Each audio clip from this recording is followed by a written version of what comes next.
السلام عليكم ورحمة الله وبركاته. خبر جمتوتا في جالة متوتا خبرتوتا بداس موبايل تيف الراس برومس عجائبات نسيني بفيت جراكم برومساس أوان دول جنا سيني وفاجروته نبي تاني ريكتي موسيقاتي في برومسا هرتي برومسا سينا وأهون ده خنين دول جنا سيني وف تجروتو خنا الراس برومس عجائبك بدي سيني بفيت برومس خنا kan ajaiba itti gammadanii jeetiin eegaachuu barumsaan guutuu isaa kan argachuu dandeessan gama YouTube badhaas mobile tiif jala barumsi ajaa'ibaa kan argamu eessa yootaan application baay'ees barachuu barbaadna taanaan achi gala dhayitanii barachuu dandeessan. Application kun application baay'eedha jechuudha kan isiniif himuu miti waa'ee seenaa islaamaa akkasumatti seenaa uummata oromoo akkasumatti seenaa uummata musliimaa kan jedhamu guutuu kan inni barsiisaa jiru achi gala jira waan ta'eef. Kanaaf achi gala dhayitanii barachuu dandeessan akka ajaa'ibaatti yeroo qabdan amma dhayitanii barachuu dandeessan. Badhaas mobile tiif filannoo keessan haa ta'u itti barreessaa badhaas mobile tiif subscribe godhaa. Arras barumsa ajaa'ibaa akkuma isin beektan barumsa ajaa'ibaatiin isin dhufeetiin jira barumsi kun maalii kan jettaniif barumsa ammaan tana yeroo ammaan tana qabnu tana keessatti isin barsiisaa deema. Barumsi kun maalii jettanii afaan barbaadan gama afaan oromootti jijjiirachuu akkasumatti dinaqsharii isiniif qabadee dhufe. Dinaqsharii bifa applicationaatiin jiru jechuudha. Kun application fayyadamtanii afaan barbaadan gama afaan oromootti jijjiirachuu dandeessan. Achuma booda ammallee application afaan barbaadan afaan kamiyyuu gama afaan oromootti isinii jirus qabadee isiniif dhufaa jira jechuudha. Akkasumatti application baay'ee akkuma asirraa argaa jirtan kanatti application hedduun na bira jira waan ta'eef isiniin barsiisaa rakkinaan qabuun jira. Amma barumsi inni qabadee isiniif dhufe barumsa application isa tokkooti. Application inni isa tokko kaayettu kun eenyu kamii kan jettaniif application isa tokko jechuudha. Application kun kamii kan jettaniif application afaan barbaadan yookaan ingiliffaa yookaan afaan arabii gama afaan oromootti jijjiirachuu barbaadan application kun akkuma asirratti argaa jirtanii jechuudha. Isin agarsiisuu deema obsaan afaan turaan isiniin jira. Application kun isa asirratti argaa jirtan kana. Application inni ati baantu kun yookaan eessa jira isin agarsiisa. Application kun isa kamii warreen jettan application asuma irratti isin agarsiisaa jira. Obsaan hordofaan isiniin jira. Application kun kanuma mallattoo geengoo irra isiniif kaa'e kana jechuudha. Arabiis afaan Oromoo English kan jiru kana kanneen xiyya isiniif itti qabee jechuudha.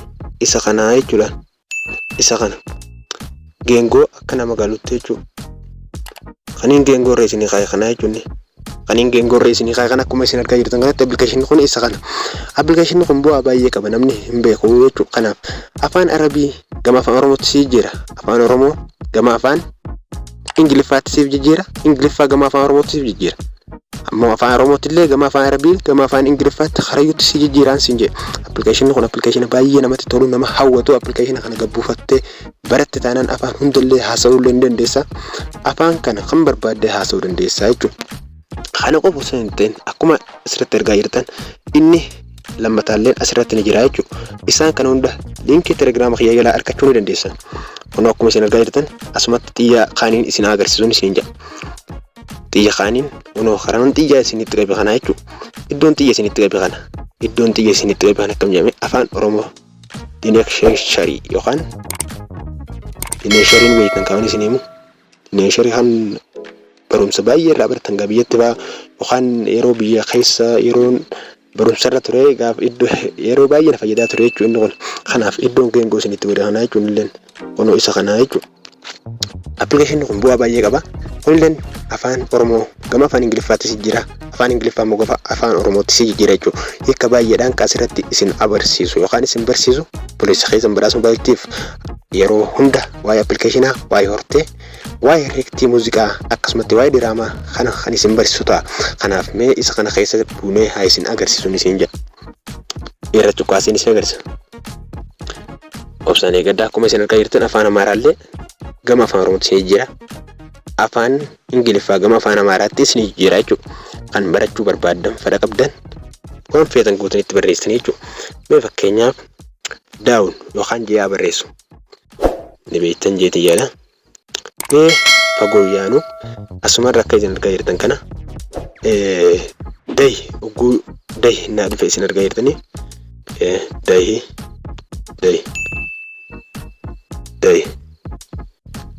dahi kayyoo kana yeroo irratti cuqqaasee jechuudha. Kareen inni dabarsu waliin eegaa jirtan afaan Ingiliffaati jechuudha.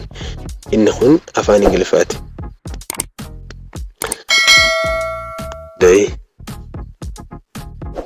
day khanja kuno akkuma isin argaa jirtan hiika baay'ee wajjin kan asirra fideen agarsiisa jechuudha.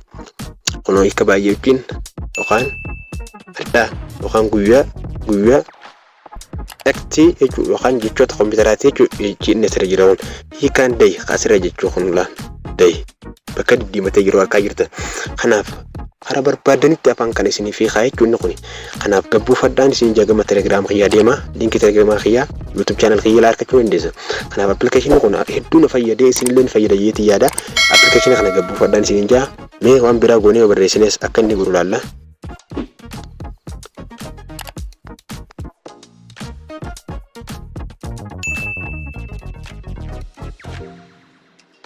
Mee amma yeroo takkaaf neem yookaan mee kanuma beektan jechuudha afaan gabaabaadhaan isiniif barreessa malee baay'ee qabarachuu barbaadan guutuun as jaleera. Mee neem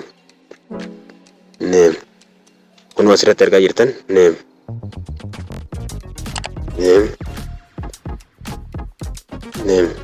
sirriitti ergaa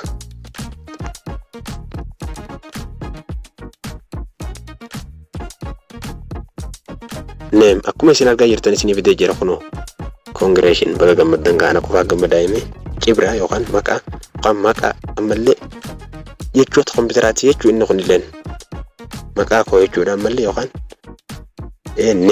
my name is yookaan maqaan koo akkuma isin argaa jirtan baay'ee daf keessaa qaba jechuudha. Kanaaf warreen barumsa keenya hamma dhumuraatti nu hojii turtan galatoomaan isin barumsa biraatiin application koo walitti dachaa nutaa nagattiin isin